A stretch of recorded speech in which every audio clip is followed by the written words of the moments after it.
Bom, boa tarde.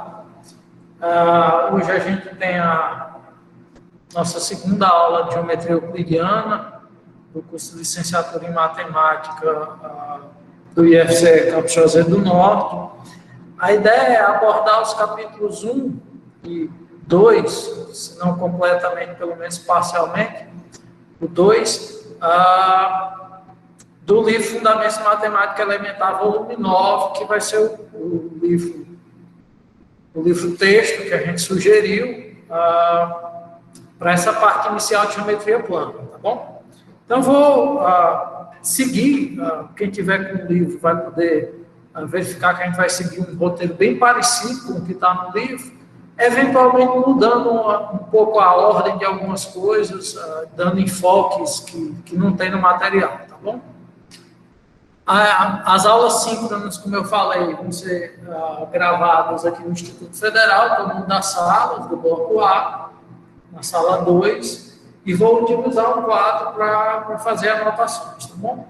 À medida que eu estiver falando alguma coisa, explicando alguma coisa, se tiver dúvida, pode perguntar, tá bom? Pode ser pelo chat, eu estou acompanhando aqui ao lado, ou mesmo ativa o microfone e faz uma pergunta, tá bom?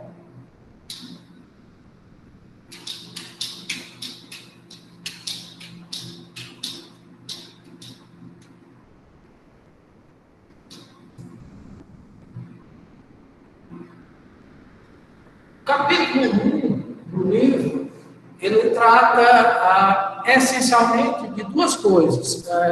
Da ideia do que são noções primitivas e proposições primitivas. Tá bom? Então, o primeiro item aqui, noção primitiva.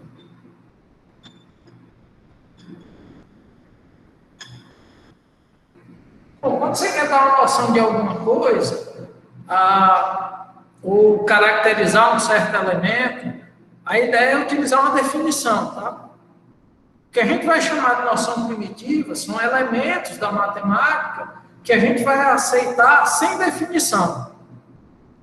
No caso da geometria, os elementos que a gente vai aceitar sem definição é o que a gente chama de são ponto, reta e plano. A gente vai ter três elementos primitivos para utilizar a geometria: ponto, reta e plano. Por que eu não vou definir? Como é que eu vou saber o que é um ponto, o que é uma reta e o que é um plano?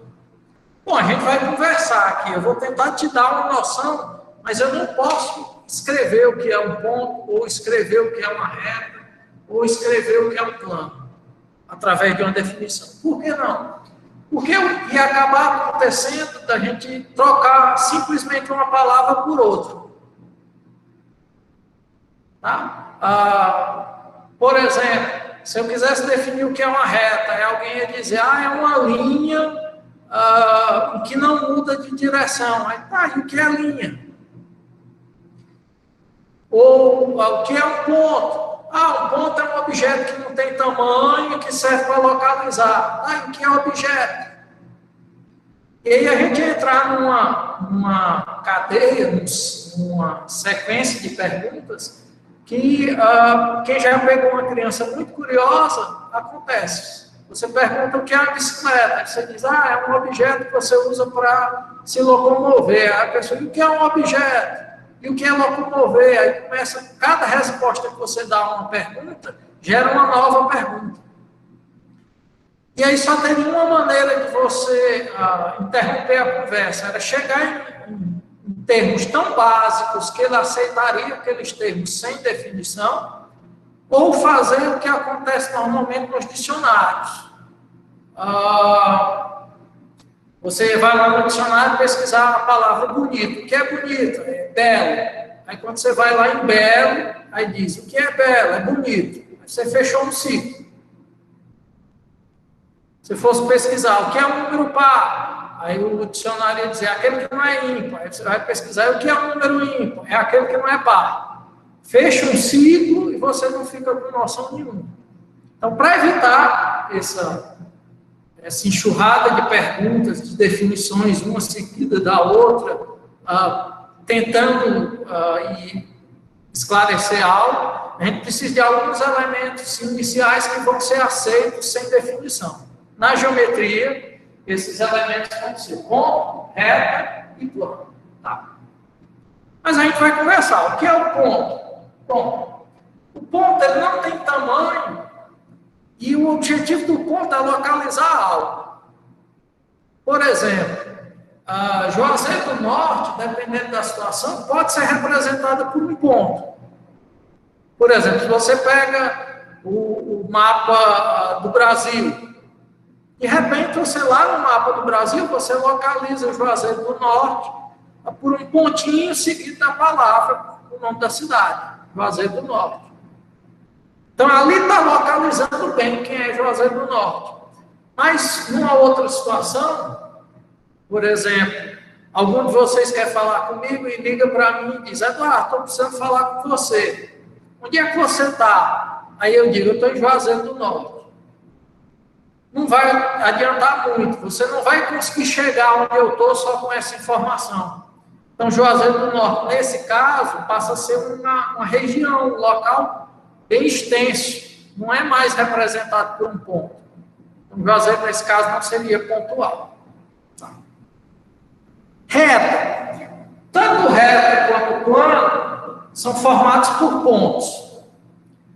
Eu costumo sempre, nessa disciplina, quando tem a ideia de reta, lembrar de um caso de quando eu era estudante do ensino fundamental, e eu tinha dificuldade de entender o que era uma reta. Aí minha avó tentou explicar isso, utilizando uma folha de papel e uma máquina de costurar daquelas de pedalar, não sei se alguns já viram. Ela colocou a folha de papel sobre a base da máquina de costura, abaixo da agulha, e foi pedalando e empurrando a folha. E aí a agulha ia subindo e descendo e perfurando o papel. Como ela empurrava o papel muito lentamente, cada furo daquele seria um ponto. E os pontos iam ficando tão juntos um do outro, não ia tendo espaçamento entre eles, que acabava gerando um rasgo na folha. Como ela não mudava a direção da folha, o empurrar a folha numa única direção fazia com que aquele rasgo tivesse representando uma reta. Tá? Bom, isso não pode ser dito como definição. Estou usando termos muito vagos, mas que tentam dar uma noção do que seria uma reta. Tá?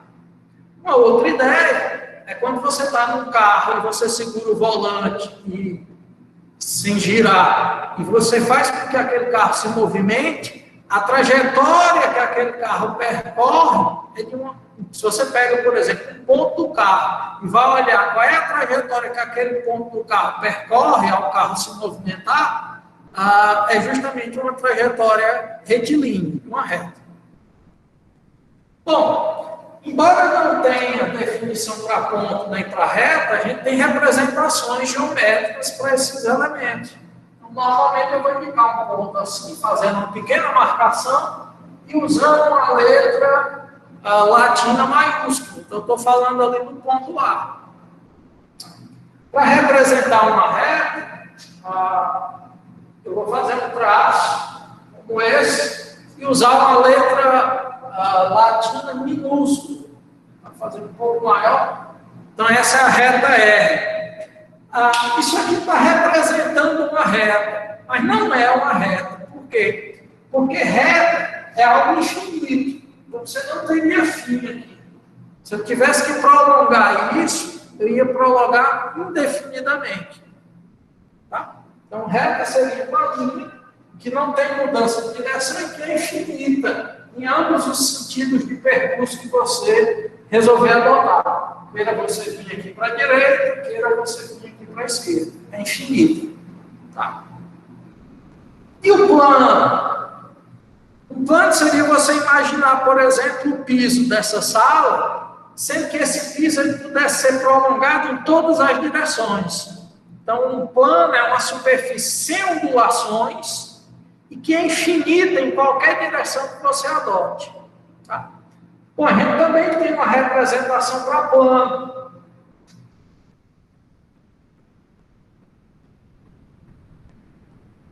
Vai representar um plano, uma figura como essa.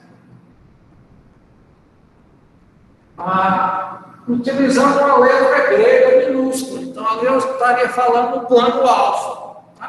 Uma superfície sem ondulações e infinita, em qualquer direção que você imaginar. Tá?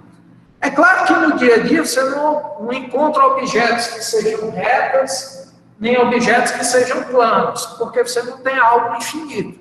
Por exemplo, o quadro, ele é uma superfície plana, mas ele tem começo e fim. O plano do quadro ele ia continuar para cima, para baixo, para a esquerda, para a direita, sem fim. Tá?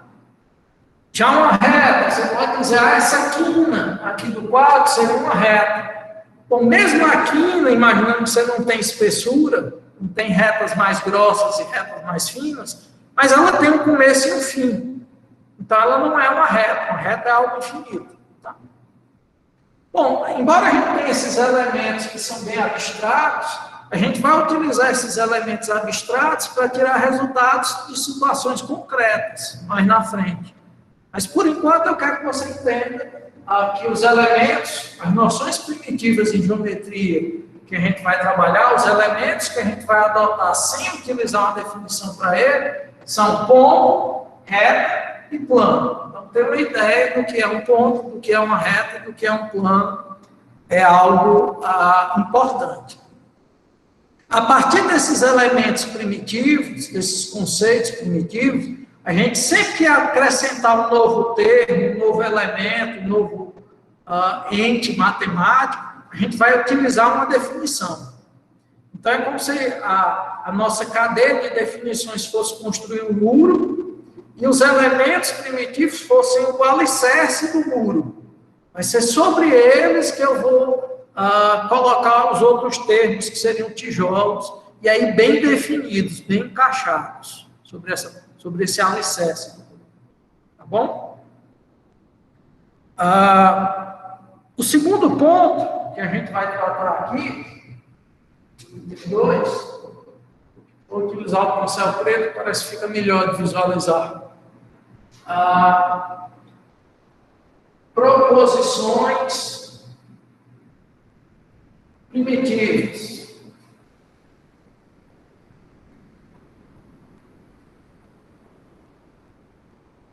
O que é isso? Proposição é algo que você propõe, que você afirma, é uma afirmação.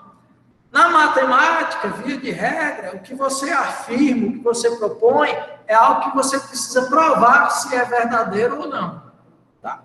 No caso das proposições primitivas, vão ser afirmações que a gente vai aceitar como verdadeiras, sem necessidade de uma prova. Tá?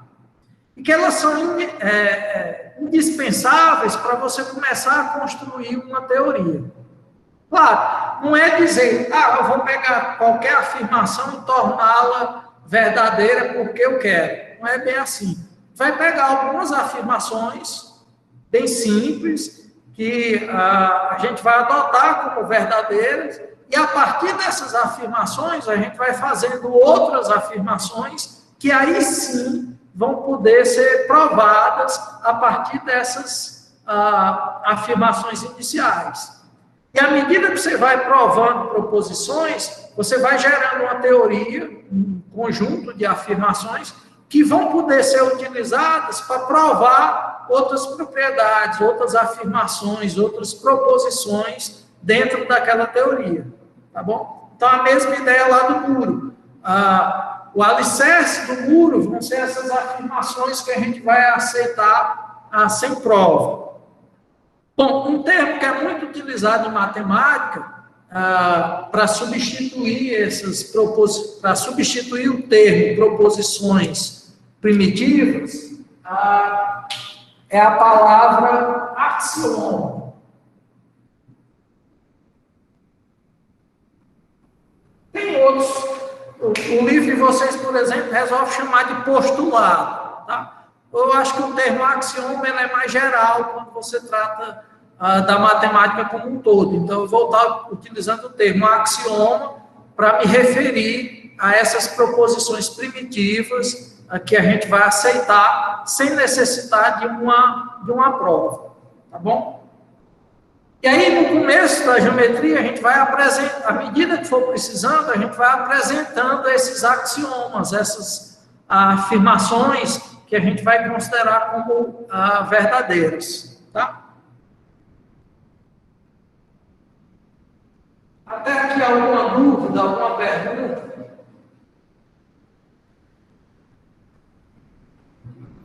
Está dando para entender, tudo tranquilo. Não entendi. Não, estou dizendo que está dando para entender tudo. Pronto. Então, os dois primeiros axiomas que a gente vai tratar aqui são axiomas de existência, ou seja, são algumas afirmações sobre a existência de algo. Tá? Vou indicar aqui por item 3. Axiomas de existência.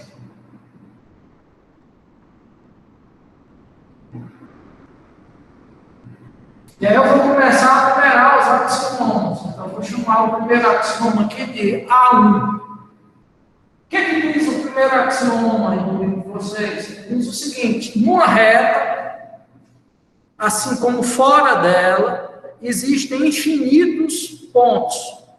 E aí entenda, o que seriam infinitos pontos?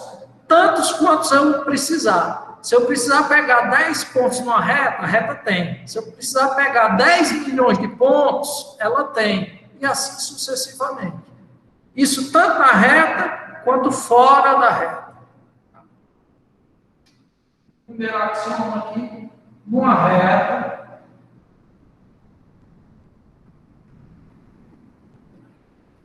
assim como fora dela,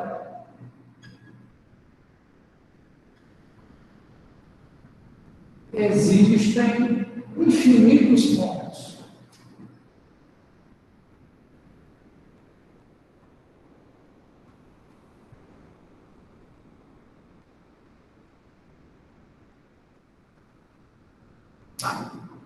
Então, por exemplo, se você tiver uma reta R, que é um ponto C, que é um ponto da fora da reta, né? Porque a reta é feita de pontos. Então, por exemplo, se eu marco aqui, ó, ponto A, ponto B, e marco aqui o ponto C, os pontos A e B são pontos da reta R. Já o ponto C, é um ponto fora da reta R. Tá bom? Detalhe. Essa minha reta R tem quantos pontos? Ela tem infinitos pontos. Tem infinitos. Só que dentro dos infinitos, tem 2 pontos que eu resolvi indicar e dar um nome a eles. Então, não é que eu só marquei aqui o ponto A e o ponto B, que essa reta vai ter 2 pontos só, não. Ela tem infinitos, ela é formada por pontos. Agora, tem 2 pontos dela que eu resolvi dar um destaque maior. Esse que eu estou indicando pela letra A, esse que eu estou indicando pela letra Professor. B. Oi. Professor. Diga. Não dá para ver muito bem, não. Tá muito pra lá. Não dá para ver muito bem. Deixa eu dar uma olhada aqui como Se puder afastar. é que está a conexão.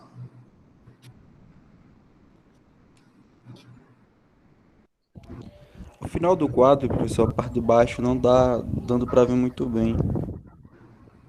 Agora Tá, então vou tentar nesse diagrama abaixo. Fazer aqui ao lado.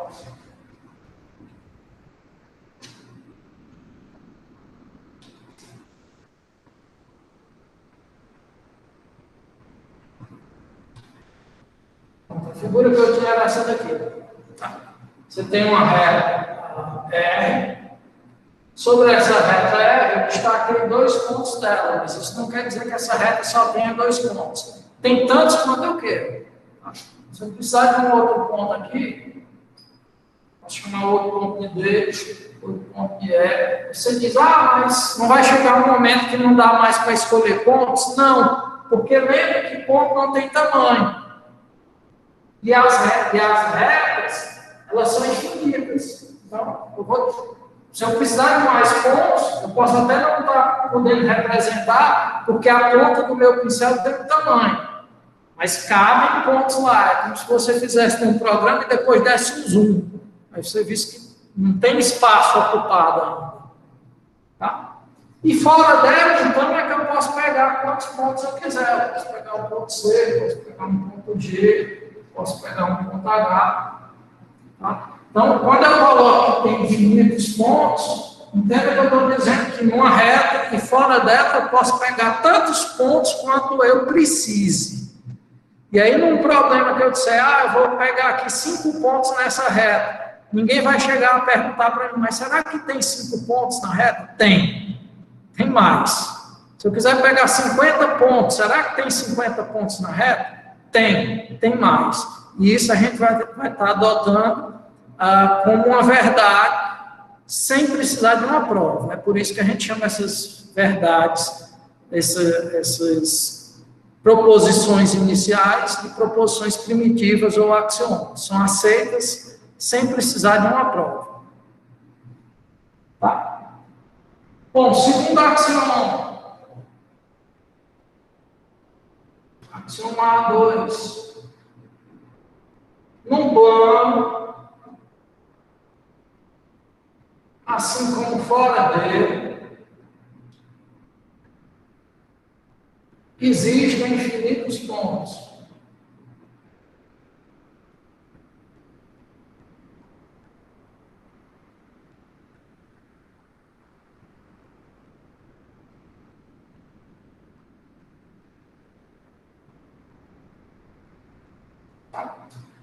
Se você for olhar no livro, essa expressão, assim como fora dele, não vai estar apresentada. Por que não vai ter essa expressão no axioma 2 no livro? Porque no livro ele está tratando de toda uma geometria que é feita em um único plano. Então, para ele é como se só existisse aquele plano. Então, não adianta pensar fora dele. Só que como a gente está trabalhando uma geometria, a princípio plano, mas depois a gente vai trabalhar no espaço, existem mais do que um plano, tá? Então, por exemplo, o plano da lousa, eu posso marcar quantos pontos eu quiser. E fora do plano da lousa, também existem tantos pontos quanto eu quero. Tá? Então, por exemplo, a ponta da minha caneta aqui, topo da caneta aqui, é um ponto que não está no plano da lousa. E se eu mudar de posição, ela passa a indicar outros pontos fora do plano da lousa. Tá? São chamados de axiomas de existência, porque eles fazem uma afirmação sobre a existência de elementos. Tá? O axioma é uma afirmação fazendo, existem pontos, infinitos pontos numa reta e fora dela. Existem infinitos pontos no plano e fora dele. Então, por isso que são chamados de axioma de existência. Tá? Inclusive, a gente vai ter afirmações em matemática que o objetivo vai ser provar que algo existe. Parece meio estranho, né? Como é que eu vou provar que algo existe? Eu posso chegar muito bem aqui e falar num animal que tenha 4 patas, 3 olhos, 2 bocas, 3 narizes, que respire fora d'água e dentro d'água, que voe, corra e nade. E dá o nome desse animal. Sei lá, vou chamar esse animal de ifinho. Definir. O ifinho é um animal que tem essas características que eu falei. Mas será que existe o ifinho? Então, quando a gente está criando alguma teoria, não é só garantir que as coisas existem por definição. Você usa a definição para aquele termo. Mas será que aquele termo existe realmente? Aí, às vezes, você precisa provar a existência de determinadas coisas. Professor, Oi. esses axiomas aí são os axiomas de Euclides, né? A gente não vai trabalhar exatamente. A gente não vai trabalhar exatamente com os axiomas de Euclides. A gente vai utilizar alguns axiomas que são importantes para fazer a nossa construção da teoria de geometria. Tá? Mas vai ser um pouco mais flexível do que os axiomas de Euclides. O Euclides ele trabalhou inicialmente, desenvolveu a geometria com 5 axiomas. O mais famoso é o 5º axioma, também chamado de axioma das paralelas. A gente vai usar mais um pouco, alguns axiomas a mais. Tá? Mas o que eu quero deixar claro é que, ao desenvolver uma teoria baseada em axiomas, em provar as outras afirmações que você faz, a gente chama isso de uma teoria axiomática, tá? Baseada em axiomas. Então, a geometria que a gente vai trabalhar aqui é, de uma certa forma, uma teoria axiomática, tá? Baseada em axiomas, e a partir desses axiomas a gente vai fazer as demonstrações. Bom, a gente não vai ser tão formal a ponto de um livro de geometria que eu tenho, que ele é excelente, nível assim, rigor, mas o livro todo Teorema 1, prova, Teorema 2, prova, Teorema 3, prova, Teorema 4, prova, Teorema 5, prova. O livro todo é uma sequência de teoremas, de afirmações, que ele chama de teoremas, tá? E ele vai provar isso. Por que ele não é excelente para uma pessoa que está fazendo a licenciatura agora? Porque ele é muito rigoroso e você vai ter as afirmações, vai ter as provas, mas você não sabe como utilizar aquilo. Como é que o teorema 2 e o 3 e o 4 estão interligados? É como se fosse só fosse escrito para provar que dá para ser feito daquele jeito. Mas não ajuda no entendimento do assunto. Tá? É como se as coisas ficassem isoladas. Então, precisa de um texto, precisa ter exercício, precisa ter alguém que tenha um pouco mais de experiência e dizer, esse teorema ele podia ser visto antes daquele, eu podia inverter. Isso que é axioma, e isso aqui que é uma proposição, a gente podia inverter. Isso aqui podia virar um axioma e isso aqui passar a ser uma proposição. Então, precisa mostrar as conexões que tem entre os assuntos. Tá? Bom, eu vou falar agora sobre posição relativa entre os elementos. No caso, entre 2 pontos e entre ponto e reta. Tá? Isso aqui vai ser o problema em 4. Posição relativa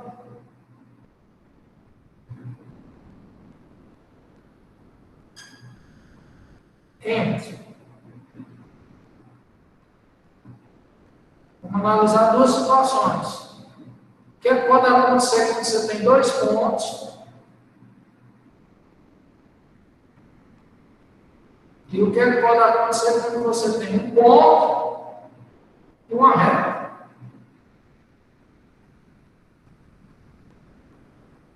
Como é que esses elementos podem estar um em relação ao outro?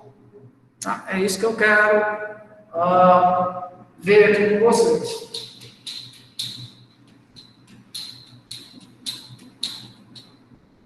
Alguém que me ajude aí? Alguém queira participar da exemplificação que eu vou dar aqui?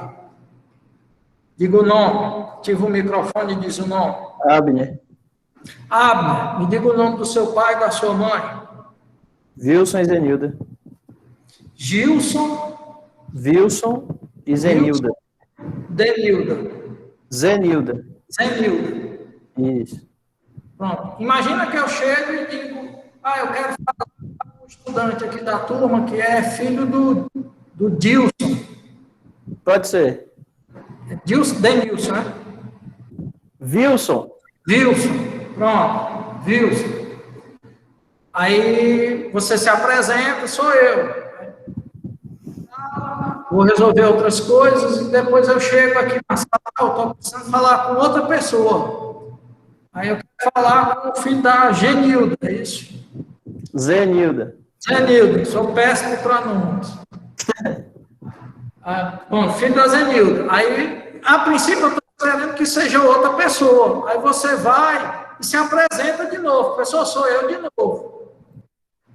Por quê? Porque eu procurei dois elementos caracterizados de formas diferentes. Só depois que eu encontrei esses elementos é que eu soube que era a mesma pessoa. Tá? Então, em matemática, isso também acontece. Eu caracterizo um ponto A como sendo o ponto que é um cruzamento de uma reta com uma circunferência. Aí o meu ponto B vai ser o cruzamento dessa circunferência com outra circunferência. A princípio, são dois pontos diferentes. Um que eu estou chamando de A, o outro que eu estou chamando de B. Mas pode ser que eu consiga mostrar que esse ponto A e esse ponto B, na verdade, são um só. A gente diz que eles coincidem, eles são um único ponto. Só que foram caracterizados de maneiras diferentes. Por exemplo, alguém pode chegar aqui e dizer, chega aqui no IFCE e diz, eu quero conversar com o professor de geometria euclidiana, lá do curso de matemática. Aí a pessoa vai me orientar, vai falar comigo. Aí, de repente, a pessoa volta novamente lá na recepção e diz, agora eu quero conversar com o professor de construções geométricas da matemática. Aí a pessoa vai, pensa que é outra pessoa, mas quando chega aqui, percebe que sou eu de novo. Tá? Então, isso que eu estou falando para vocês é para tentar deixar claro que quando você fala em dois pontos, podem acontecer duas coisas.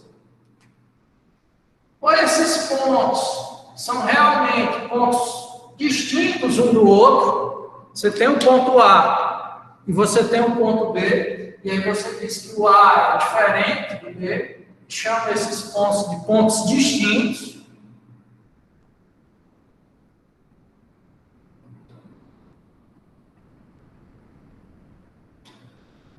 Então, quando você estiver lendo algo que é assim, dados dois pontos distintos, entenda que realmente são dois pontos, eles não podem ser um só. Ou pode acontecer desses pontos serem pontos coincidentes. Como assim? Eu me referi a esses pontos. Tem um ponto A que tem determinada propriedade e tem um ponto B que tem a mesma propriedade. Tem outra propriedade, mas... Professor. Que dois pontos são coincidentes é porque, na verdade, são pontos que você se referiu de forma diferente, mas você descobre que é o mesmo ponto. Será que tem como tu mostrar para eu poder copiar um pouquinho? Porque tá cortado bem no meio.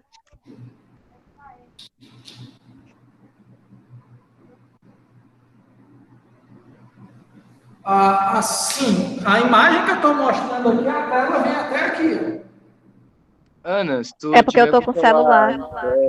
Aí você vai Coloca o deixar celular, tipo, na configuração do celular. ele de lado, que o quadro fica maior. Coloca o celular de lado. Coloca ele Obrigada. deitado, para você ter uma imagem maior. Tá? Então, eu estou me referindo ao ponto A e ao ponto B, e, na verdade, os dois são o mesmo ponto. Eu digo que A é igual a B. Aí você diz que esses pontos são coincidentes. Tá? Já quando você tem um ponto e uma reta, o que é que pode acontecer? Você também tem duas situações. Ou o ponto está na reta, é um dos pontos da reta, ou o ponto não está na reta. É um ponto que a gente está fora da reta. Só que a gente usa termos. O que eu estou fazendo aqui é criando termos. São pontos distintos. São pontos realmente diferentes um do outro. São pontos coincidentes. São dois pontos que, na verdade, são um só. A gente vai usar uma linguagem também quando quiser dizer que um ponto é um dos pontos da reta, ou quando esse não é um dos pontos da reta.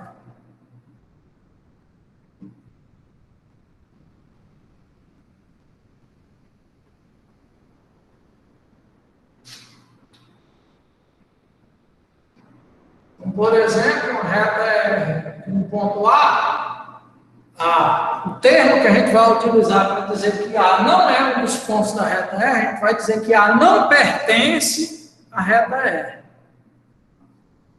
Vai usar essa nomenclatura aqui. singular não pertence lá dos conjuntos. Conjunto por que a gente está falando de conjunto? Lembra que a reta é formada por pontos? A reta é um conjunto de pontos.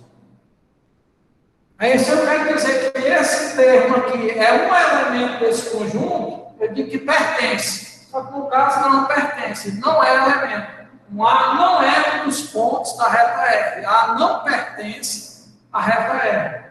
Já se eu pegar o ponto B aqui, que é um dos pontos da reta R, aí você vai dizer que o B pertence à reta R. Vai usar essa notação aqui. B pertence a R. Tá? Então, quando um ponto não pertence à reta, é porque ele está fora da reta. Ele não é nenhum dos pontos da reta. Quando um ponto pertence à reta, eu estou dizendo que ele é um dos pontos da reta. Ele está sobre a reta. Tá bom? Essa é a função que você pode ter entre um ponto e uma reta. Alguém ia perguntar algo? Será que tem como o senhor exemplificar um daqueles pontos que são os mesmos pontos, pontos coincidentes? Uma reta tem como representar? Depende de uma situação que a gente vai precisar mais na frente. Tá? A ideia é, como é que eu estava te dizendo assim, eu estou determinando um ponto através de uma propriedade, outro ponto através de outra propriedade, e depois eu descubro que eles são o mesmo ponto. Vou tentar dar um exemplo aqui. O senhor poderia fazer dois círculos que se intersecam.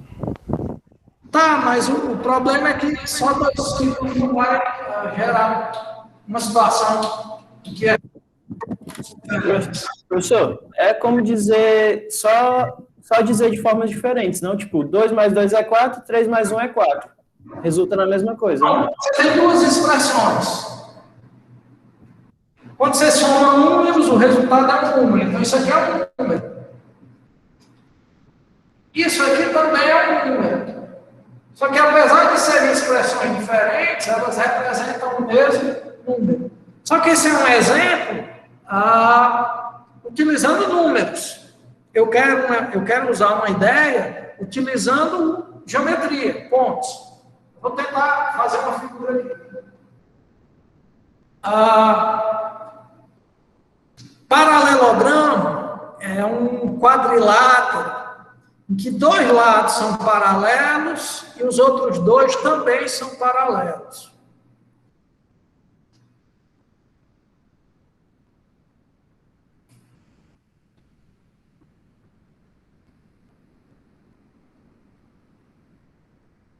Eu sei que eu já estou indo com uma figura mais na frente, mas imagina que isso aqui acontece.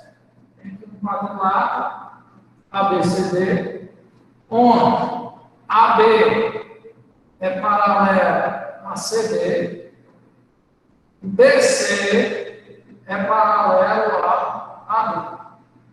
Esses dois lados são paralelos, esses dois também são paralelos. Tá. Bom, o segmento AB, BC, CD e DA são o que a gente chama de lados do quadrilátero. Tá? Essa figura aqui é um quadrilátero especial, a gente dá o nome de paralelogramo. Eu vou traçar outros dois segmentos que não são lados. Eu vou traçar o segmento que vai de A até C. E vou traçar o segmento que vai de B até D. Esses segmentos, eles são chamados de diagonais. Tá? Então, as diagonais desse quadrilátero são AC e BD. Todo segmento tem um ponto que é um ponto que está exatamente no meio do segmento, que a gente chama de ponto médio. Então, o BD tem um ponto médio. O AC também tem um ponto médio. Aí eu vou batizar esses pontos. Eu vou chamar de M o ponto médio de BD. E vou chamar de N o ponto médio de AC. N é o ponto médio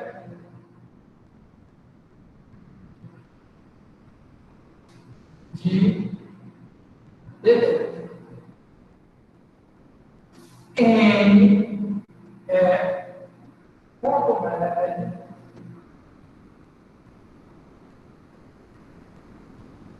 de AC. São pontos que estão definidos por características diferentes. Um é um ponto médio de um segmento, o outro é um ponto médio de outro segmento. Só que mais na frente a gente vai conseguir provar que esses dois pontos, na verdade, são o mesmo. Que tanto N quanto N, eles vão estar localizados exatamente aqui. Ou seja, você vai conseguir provar que o que você chamava de N, que é o ponto médio do segmento vermelho, vai ser o mesmo ponto do segmento azul. Ponto médio do segmento azul. Ou seja, o M e o N vão ser pontos que coincidem, que na verdade são um só. Como é que prova isso? Aí eu preciso andar com a disciplina, eu preciso dar informações, tirar resultados da teoria. Mas é uma situação que eu estou tentando encaixar essa ideia de por que falar que dois pontos podem coincidir ou ser diferentes? Para que falar que duas coisas são uma só? Na verdade, é porque uma é caracterizada de uma maneira, outra é caracterizada de outra maneira, e mais na frente você consegue provar que as duas são uma só. Aí você diz que as duas coincidem. Tá? Os dois pontos coincidem, são um só. Deu certo entender aqui. Deu para entender, né? Deu para entender. Mais na frente você vai lembrar disso aqui. Quando eu estiver falando isso aqui, lá na primeira aula ele mencionou isso aí. Tá certo.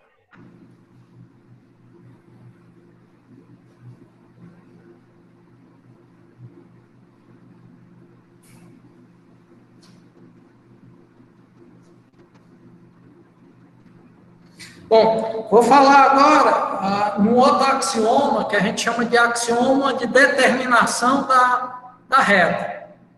Na verdade, vão ser dois axiomas. O de determinação da reta e o de determinação do plano.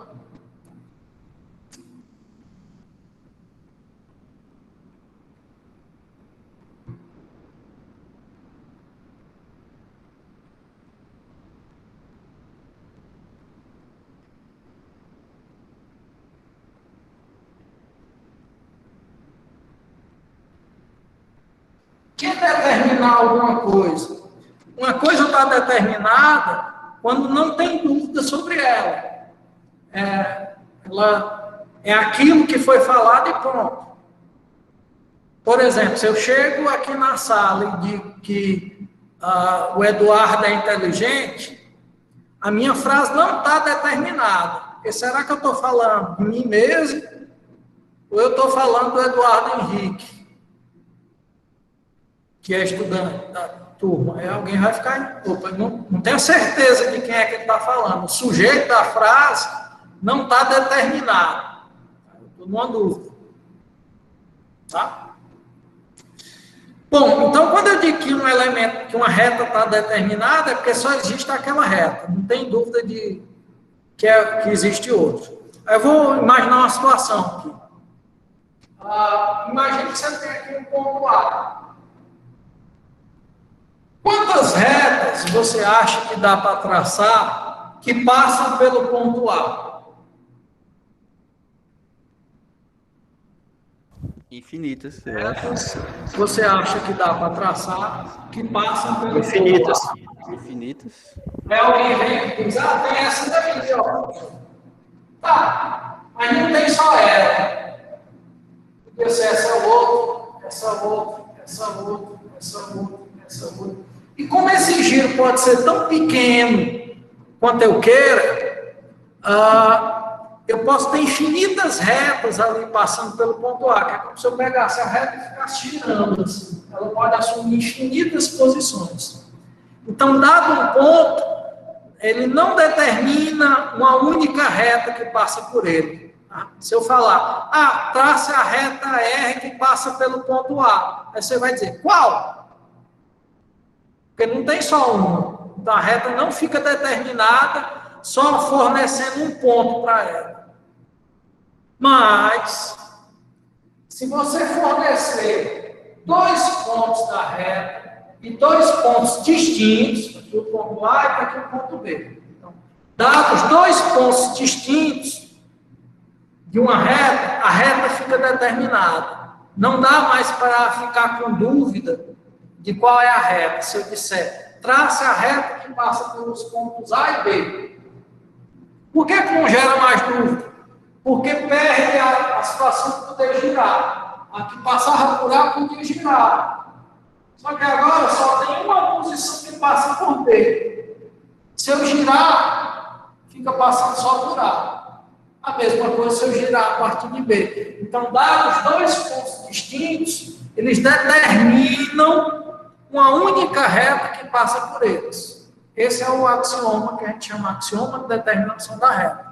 Dados 2 pontos distintos, eles determinam uma única reta que passa por eles. E aí, por isso que eu posso falar, traça a reta AB. E aí você não vai ter dúvida. Só vai ter uma reta que consegue passar ao mesmo tempo pelos 2 pontos. Tá? E aí eu posso chamar essa reta de reta AB, por exemplo. Coloca uma setinha dupla ali. É a reta que passa pelos pontos A e B. Tá? Ou usar um outro nome, chamar de uma reta R, uma reta S, uma reta T.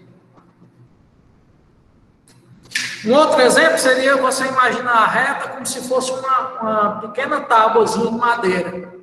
E os pontos como sendo pregos. Se eu pegar uma pequena tábua de madeira e botar um prego só, você vai conseguir girar essa tábua em torno do prego. Mas se eu fixar um segundo prego na tábua, aí você não consegue mais girar essa tábua. A posição da tábua fica determinada, está fixa. É aquela e só ela. Tá? Então, esse é o axioma de determinação da reta. Alguma dúvida sobre ele? Não. Não. Pronto.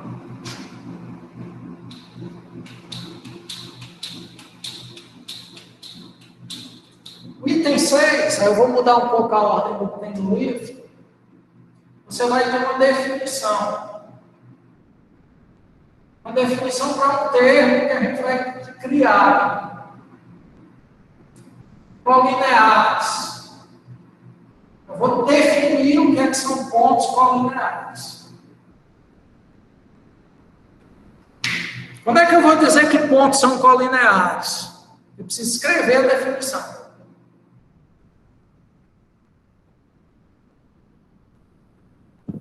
Quando uma mesma reta passa pelos 2 pontos? Bom, se você disser 2 pontos são colineares quando uma mesma reta passa por eles, será que tem 2 pontos que não são colineares? Por exemplo, se eu pegar um C e um D, será que esses pontos são colineares? São. O axioma passado diz que existe uma única reta que passa por eles. Então, diziam C. Se eu pegar o D e o E, coloco o D ali e coloco o E, será que eles são colineares? São. O axioma anterior diz que por esses 2 pontos distintos, existe uma única reta que passa por eles. Professor, Faz sentido usar o termo pontos colineares quando você fala de 2 pontos. Só faz sentido usar o termo pontos colineares quando você fala de 3 ou mais.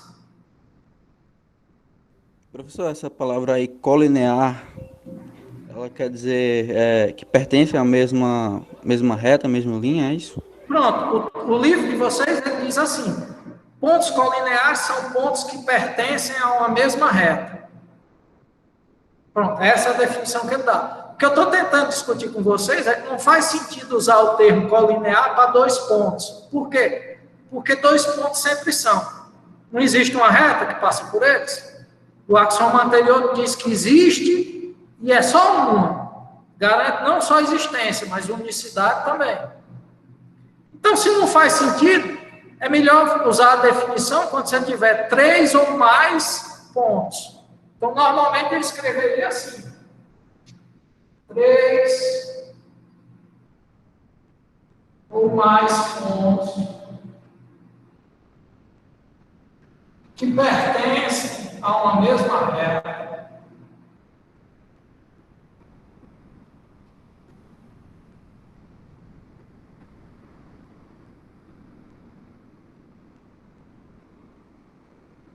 são chamados, são denominados, são ditos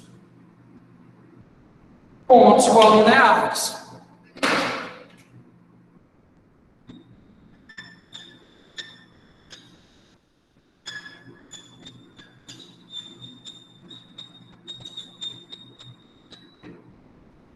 Pronto, essa é uma definição.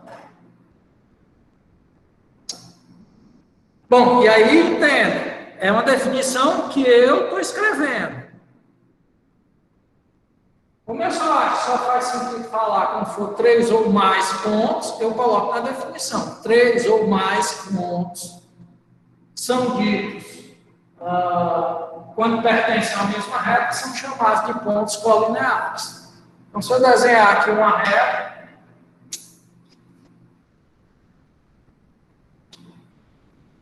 colocar aqui ponto A, ponto B e ponto C. São pontos colineares, A, B e C? Sim. São a mesma reta. Se eu tiver mais pontos, A, B, C e D, são pontos colineares? São também. Pertencem à mesma reta? Sim. Pertencem. Mas se por acaso eu pegar o ponto D, nessa posição aqui, A, B, C e D são pontos colineares? Aí não. Não. Não são. A, B e C são. A, B, C e D não são, porque todos não pertencem a uma mesma reta.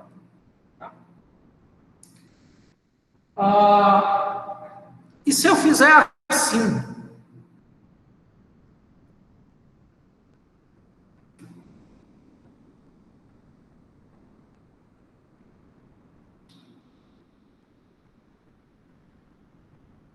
A, B e C são colineares?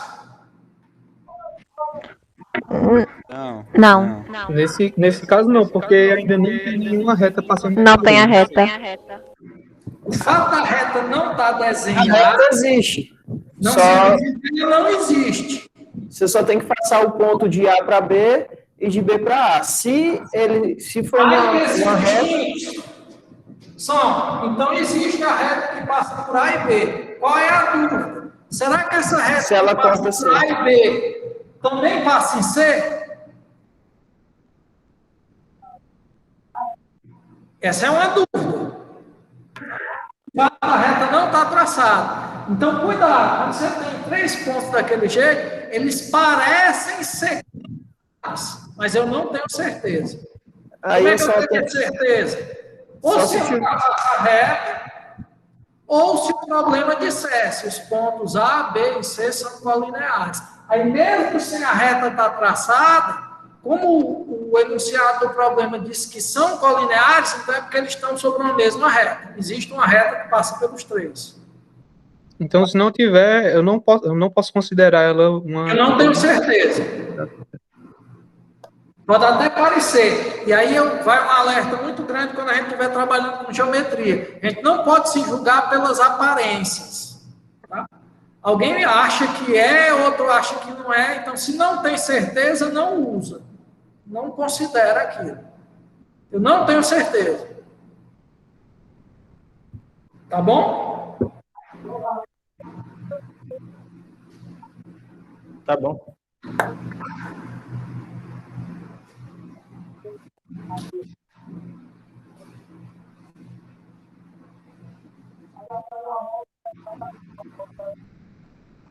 O item 7, as minhas anotações ali, é o axioma de determinação do plano.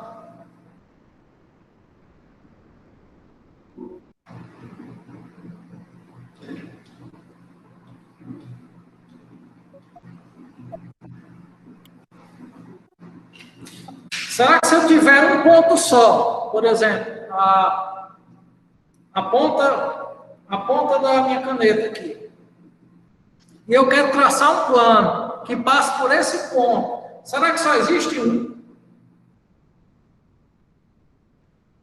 Ou eu continuo podendo girar o plano passando nesse ponto? Consigo. Pode tirar. Então, um ponto só não é capaz de determinar um plano. Ou seja, se eu disser, trace o plano que passa por esse ponto, você tem que perguntar qual? Porque tem infinitos. Aí alguém vai e diz, mas se eu der 2 pontos distintos, acho que fica determinado. Por exemplo, vou pegar aqui. Ponta da caneta e a ponta do pincel. Será que só tem um plano que passa por esses 2 pontos? Ou eu consigo girar? Não, tem quase infinitos. Tem infinitos. É como se você girasse a porta. Vou até girar um pouquinho aqui, ó.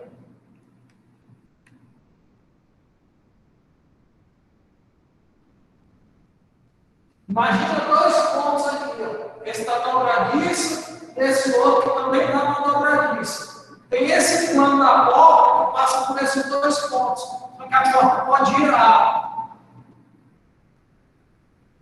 Continua pegando os pontos da dobradiça. Mas cada posição é um plano diferente.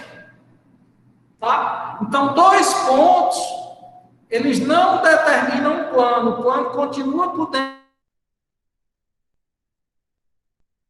E 3 pontos.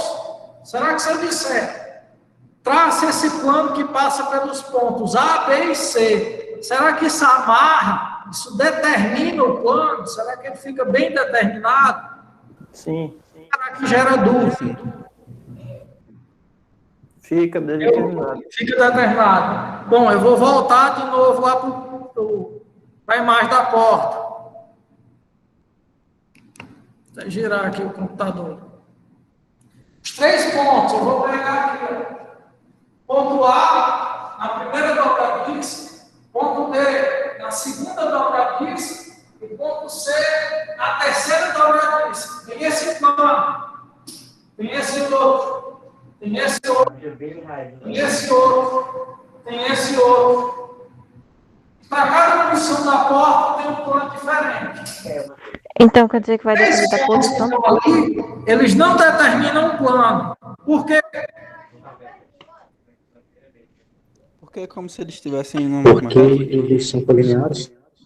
Porque eles estão sobre uma mesma reta. Se eu pegar Então, a 10 posição, eles mesma são colineares. reta, eu consigo girar o plano sem sair, continuando passando nessa reta. Então, se tiver 3 pontos não colineares, já Aí, consegue determinar se um você plano. for olhar lá no livro, o axiômetro diz exatamente isso. 3 pontos não colineares determinam um único plano que passa por eles. Ou, se você preferir, dados 3 pontos não colineares, existe um único plano que passa por eles. Então, você pode mudar a redação. E isso é a função, por exemplo, que acontece quando você tem instrumentos em que a base dela é segurada por um tripé. 3 pontos não colineares. Se você pegar o tripé, ele apoia bem sobre um plano e não permite girar. Ou seja, o tripé não deixa em falso o instrumento. Ele fica bem apoiado no plano. Tá? Então, a máquina fotográfica tem um tripé, apoiado por um tripé, quando o cara vai tirar uma foto, e aí mesmo que ele esteja numa rampa, se a rampa é plana, o tripé ele fica bem apoiado lá. Não tem problema nenhum.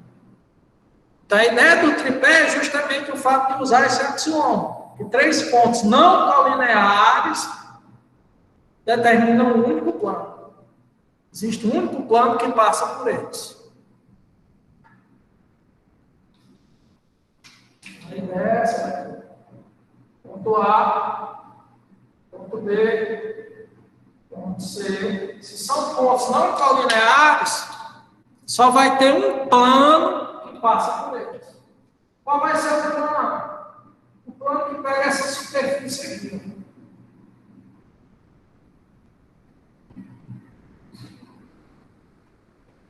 O plano que pega essa superfície triangular. Então, pega essa superfície triangular e é como se ela ampliasse para todos os lados. Aí você vai ter um único plano que consegue passar por esses 3 pontos. Tá? Então, cuidado que às vezes um termo que deixa de existir, a afirmação deixa de ser verdadeira e passa a ser falsa. Dados 3 pontos, só existe um plano que passa por eles? Falso. Pode existir mais de um, se eles forem colineares.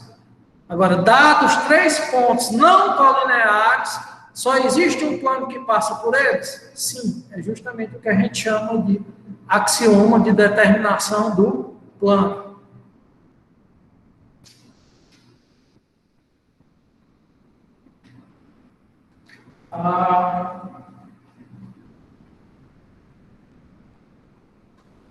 Oi. Pontos coplanares. É um termo novo, expressão nova.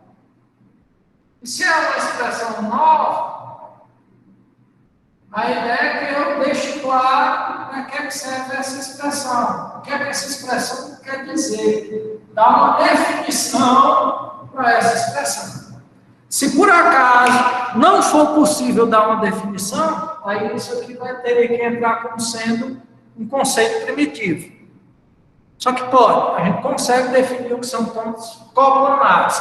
Se colineares eram pontos que estavam sobre uma mesma reta, coplanares são pontos que estão sobre o mesmo plano. Mesmo plano. Agora, será que faz sentido falar em um ponto coplanar? Não. Não. O ponto sempre vai ter um plano que passa por ele. Será que faz sentido falar em 2 pontos serem coplanares? Não, porque 2 pontos determinam uma reta. Com uma reta, eu consigo passar vários planos sempre por ela. 2 pontos sempre vão ser coplanares. Será que faz sentido falar em que 3 pontos são coplanares? Sim. Depende? Pode. Será que eles podem não ser coplanares? Acho que Não, podem sempre ser. vai ter. Sempre vão O que eu formar estou um querendo plano. dizer é o seguinte: imagina que todo mundo fosse inteligente. Todas as pessoas fossem inteligentes. Faria sentido escrever o que é ser inteligente? Não. Não. É o mesmo caso da reta. Os dois Você só, pontos definem a você reta. só vai esclarecer o que é ser inteligente pelo fato de ter algumas pessoas que são e outras que não são. Se todo mundo fosse rico, faria sentido criar o termo rico? Não, só faz Também não. sentido que algumas pessoas são ricas e outras não são. Tá? Então, só faz sentido usar o termo coplanar se for com uma quantidade de pontos que pode ou não estar no mesmo plano. 3 pontos sempre estão no mesmo plano, porque se os 3 pontos forem não colineares, aí entra o axioma da determinação. Existe um único plano que passa por eles. E se eles forem colineares, os 3 pontos, eles estão numa reta. E numa reta passam infinitos planos. Então, 3 pontos sempre vão estar no mesmo plano. Então, não faz sentido usar nem para 1, nem para 2, nem para 3. Só faz sentido usar o termo coplanares quando você estiver falando de 4 ou mais pontos. Então, normalmente, eu escreveria essa definição assim: 4 ou mais pontos que pertencem ao mesmo plano são chamados, são denominados, são ditos pontos coplanares. 4 ou mais pontos que pertencem ao mesmo plano são ditos pontos coplanares. Tá? É algo meu, eu acho mais interessante usar dessa forma. Porque fica bem claro que você só vai usar o termo quando você estiver falando de 4 ou mais pontos, porque até 3, eles sempre estão no mesmo plano. Ok? E aí, de novo, tem duas coisas diferentes. Uma coisa é você entender, saber o conceito daquilo. Outra coisa é você saber definir, você saber escrever o que é determinada coisa. Se tiver que optar, por exemplo, uma criança ela pode absorver bem o conceito de algo, mas ela pode não ser capaz de dizer o que é aquilo.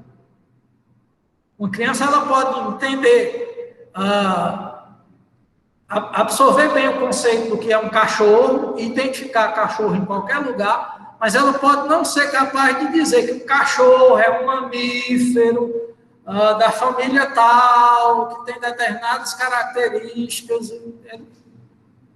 Não tem a maturidade de escrever isso. Então, qual é o principal? É que ela aprenda o conceito. Mas uma vez aprendido bem o conceito, e que ela vá amadurecendo, é importante você saber escrever a definição das coisas que você já domina bem o conceito. O professor, então, você tem que saber definir as coisas, deixar claro o que é determinada coisa. Tá? Com palavras, sem ter ambiguidade. E aí não precisa decorar, você precisa saber o que é e colocar em palavras. Num dia você pode escrever de um jeito, no outro você pode escrever do outro, mas lá ali está bem escrito. Tá bom?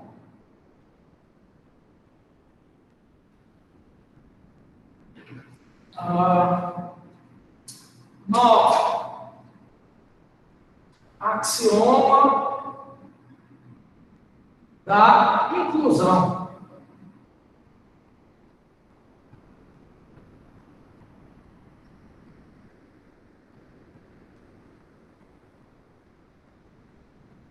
O que seria incluir alguém na nossa sala de geometria?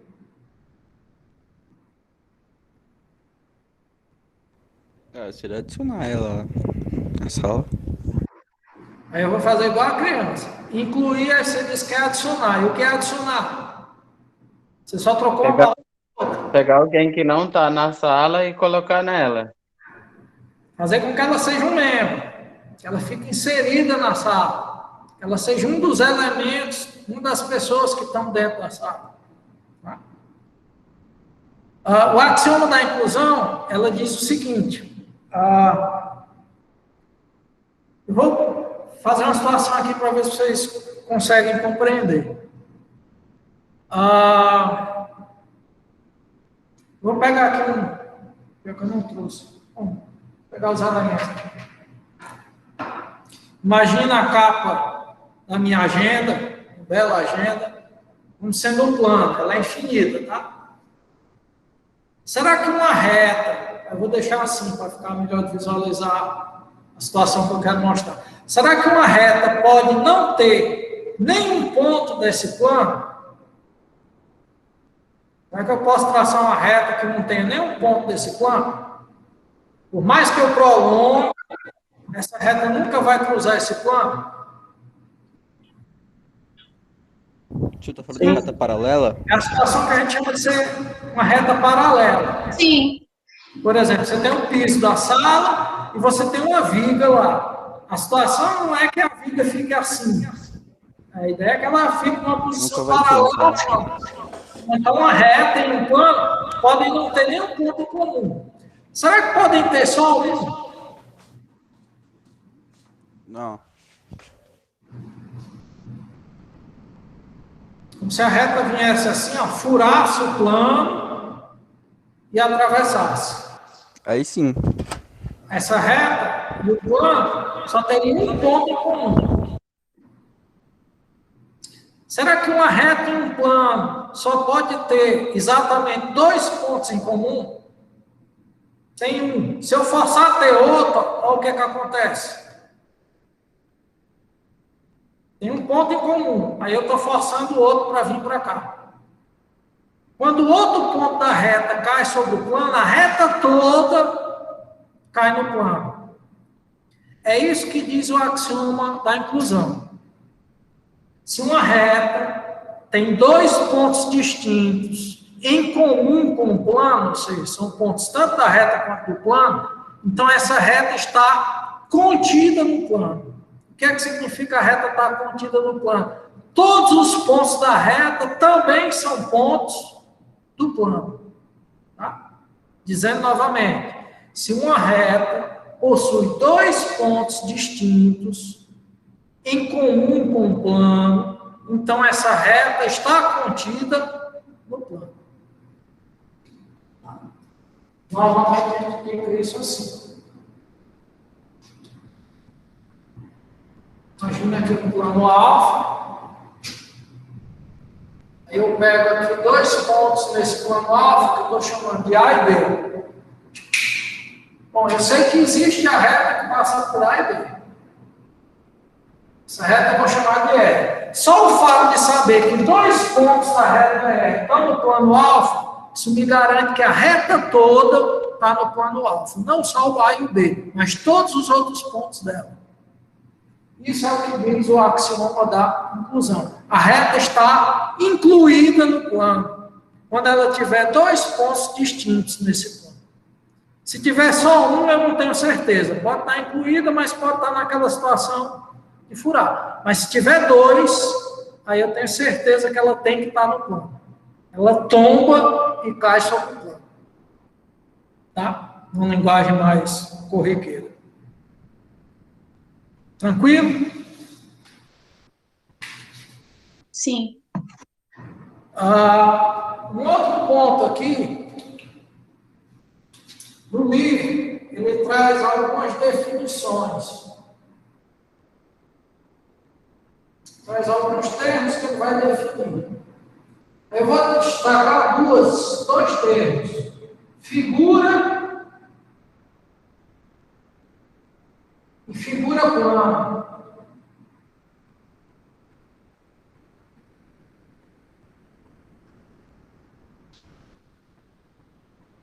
O que é que a gente vai chamar de figura?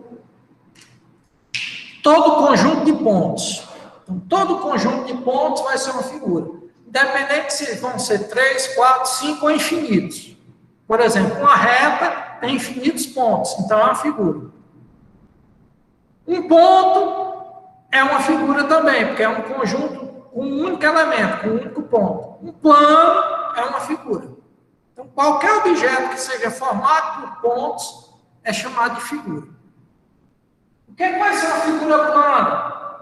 Uma figura que tem todos os pontos no mesmo plano. Então, a geometria plana, ela trata de figuras planas. Figuras em que todos os pontos estão no mesmo plano. Por exemplo,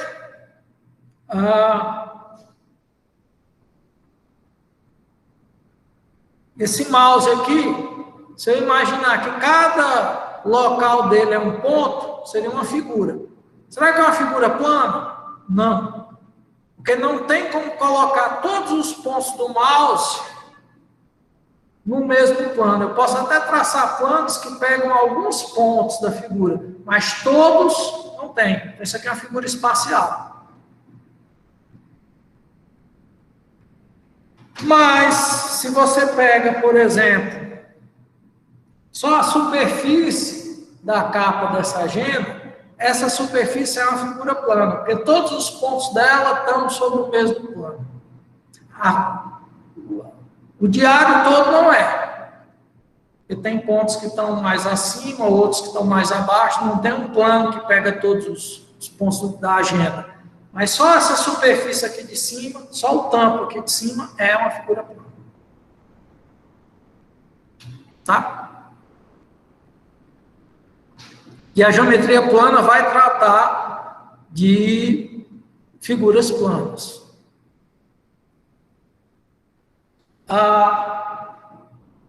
O último termo que ele define aí são retas concorrentes.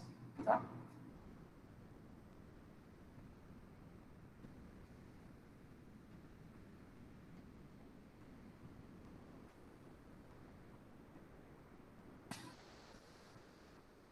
Aqui no número 11, retas concorrentes.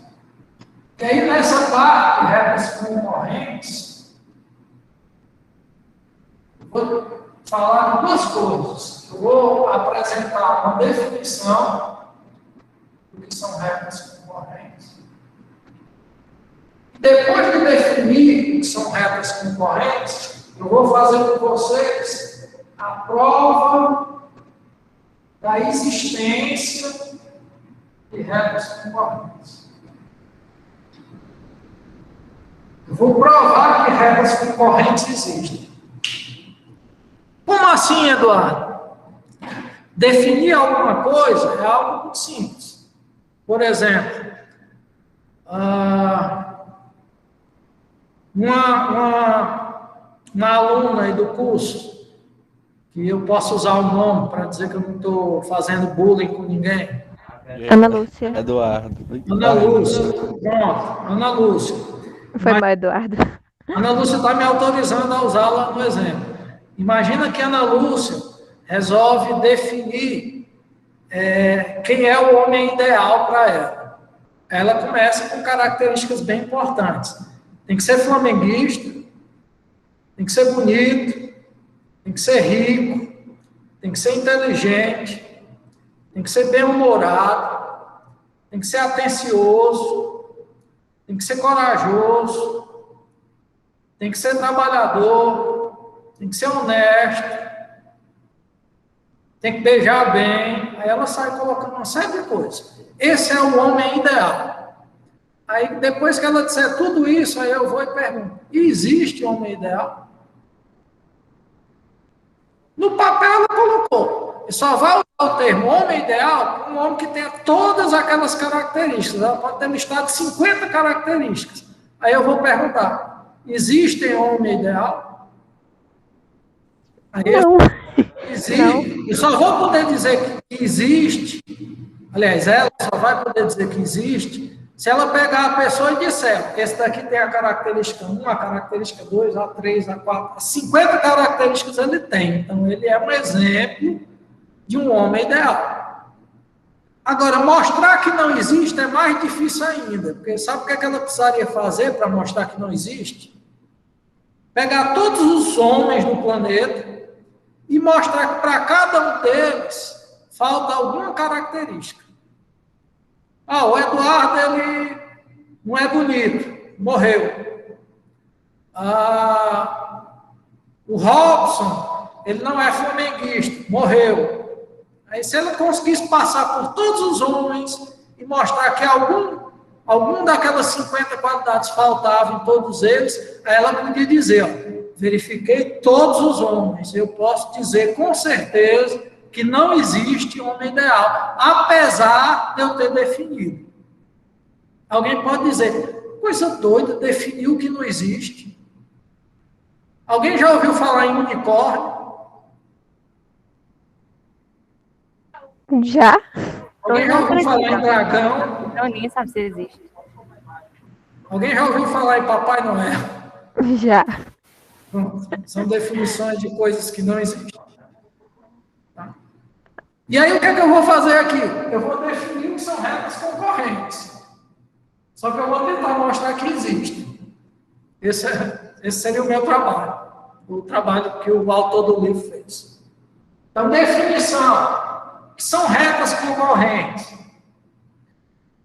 Duas retas são ditas concorrentes quando elas possuem apenas um ponto em comum.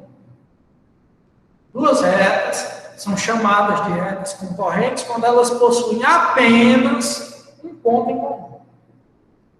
Aí eu vou tentar mostrar que existem retas concorrentes. Tá? Então, por enquanto, eu só defini. Vou colocar a definição aqui do lado. Duas retas que possuem apenas um ponto comum. E o apenas é muito importante, tá? Se tirar o apenas, vira outra frase.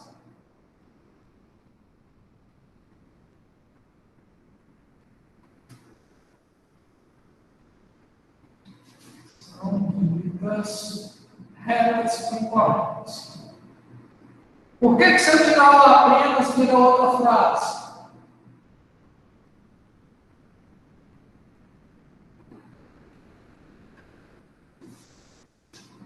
Porque se eu tirar o apenas, vira outra frase. Porque aí vão ser retas coincidentes e não concorrentes. Não. O apenas diz o seguinte: quando eu digo que eu tenho apenas um filho, eu estou deixando claro que eu não tenho nem mais, nem menos. Eu tenho exatamente aquilo. Mas, se alguém chegasse para mim e dissesse, Eduardo, você tem um filho? Eu ia dizer sim, mesmo tendo 2. Porque quem tem 2 tem 1. Inclusive, tem uma frase bem antiga que a minha avó falava: quem tem 2 filhos só tem 1, quem tem 1 não tem nenhum. A ideia aí era outra, que se morrer a pessoa fica sem ninguém. Tá? Mas a ideia é, quando eu digo que tem um filho, eu estou garantindo 1, mas eu posso ter mais. Agora, se eu disser, eu tenho apenas um filho, é aquela quantidade. Então, por exemplo,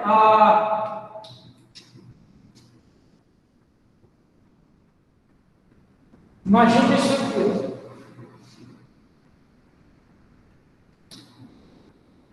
Reta R. Vou desenhar uma reta S em cima da reta R. Ou seja, é a mesma reta. São retas coincidentes. Quantos pontos elas têm em comum? Infinitos. Mas elas têm um ponto em comum? Elas têm um ponto em comum? Tem até mais do que isso, tem infinitos. Quem tem infinitos tem 1. Então, se eu tirasse apenas aqui, aquelas retas ali podiam ser chamadas de concorrentes. Eu não quero que sejam chamadas. Eu quero que sejam chamadas retas concorrentes aquelas que só possuem apenas é a redundância. Só possuem um ponto em comum, ou possuem apenas um ponto em comum. Tá? E aí deve ser o quê? Você imaginar, por exemplo, 2 ruas. Eu sou ruim para nomes. Rua São Pedro, Rua R. Aí me diga uma rua que cruza a Rua São Pedro. Quem é do Juazeiro?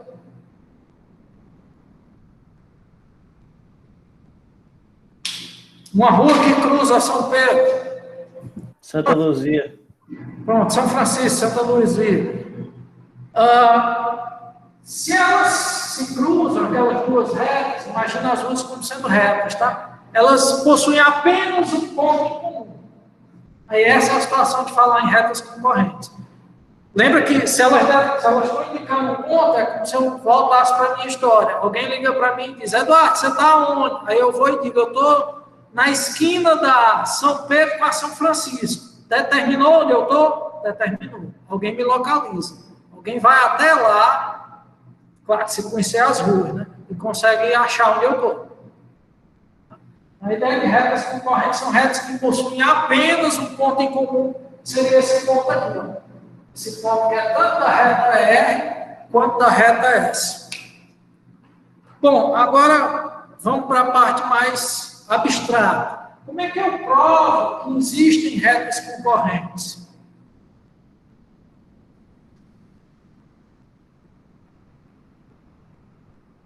Bom, eu vou falar, não vou anotar detalhadamente, até porque esse nível ainda eu não quero que vocês, de estar provando as coisas, eu quero que vocês entendam o que tem no primeiro capítulo.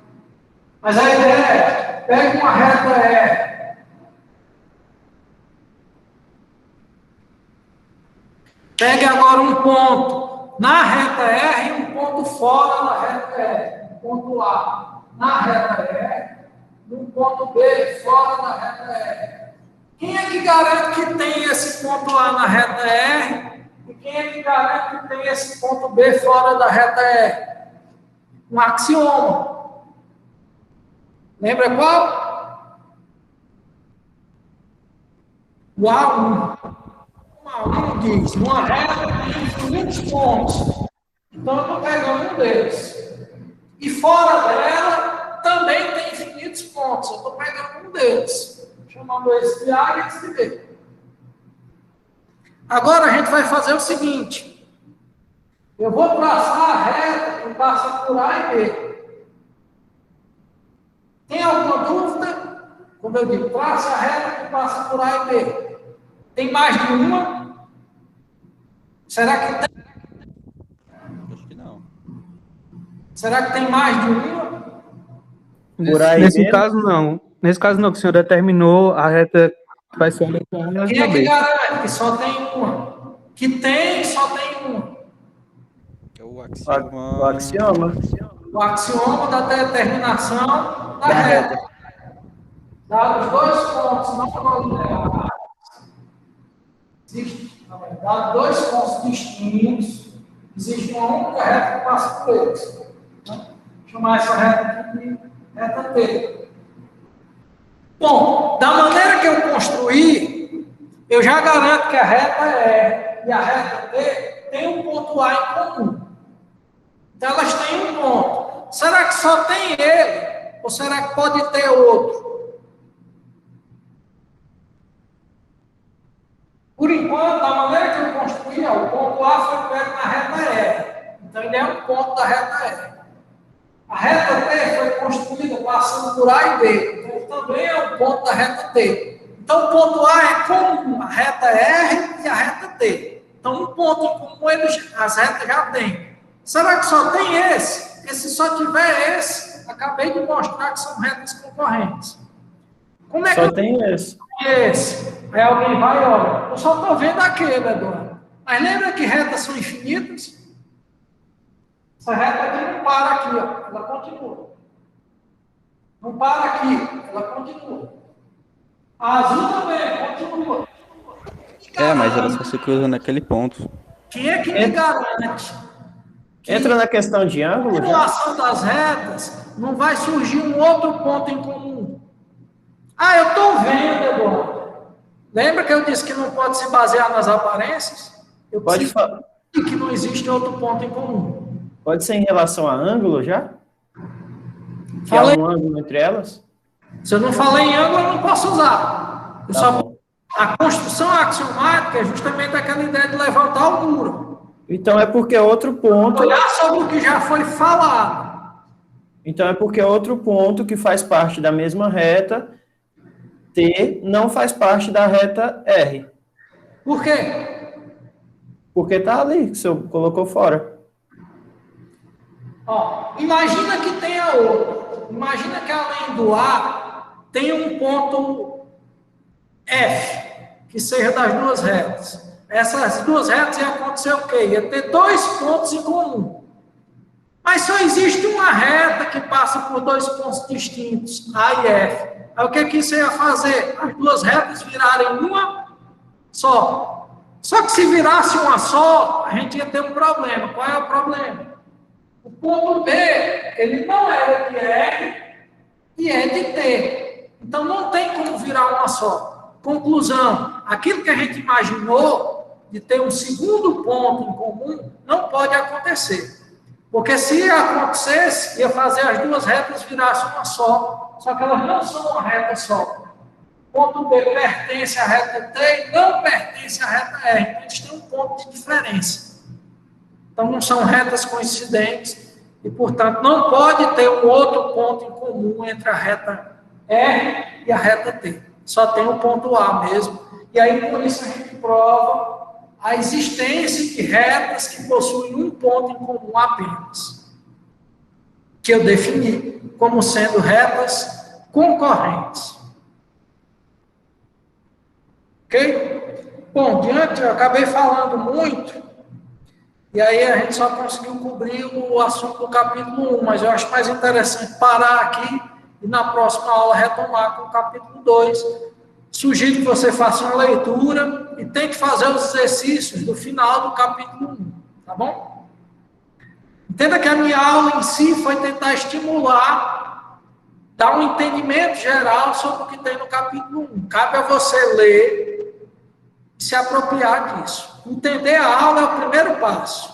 Se você não estudar, vem o final de semana, vem o jogo do Flamengo, vem a cerveja com os amigos, e aí você esquece. O natural é esquecer. O natural da gente é esquecer. Para não esquecer, você tem que fazer um esforço imenso.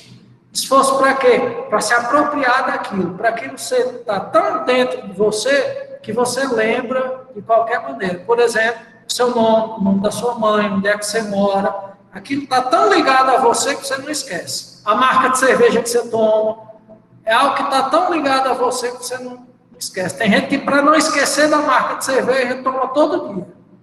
Pois bem, para não esquecer da geometria, você vai... Eu faço isso. Tá bom? Bom, espero que a aula tenha sido bem entendida e que ajude no seu estudo sobre o primeiro capítulo, tá bom? Agradeço quem pôde ficar durante a aula toda e a gente se vê na próxima semana.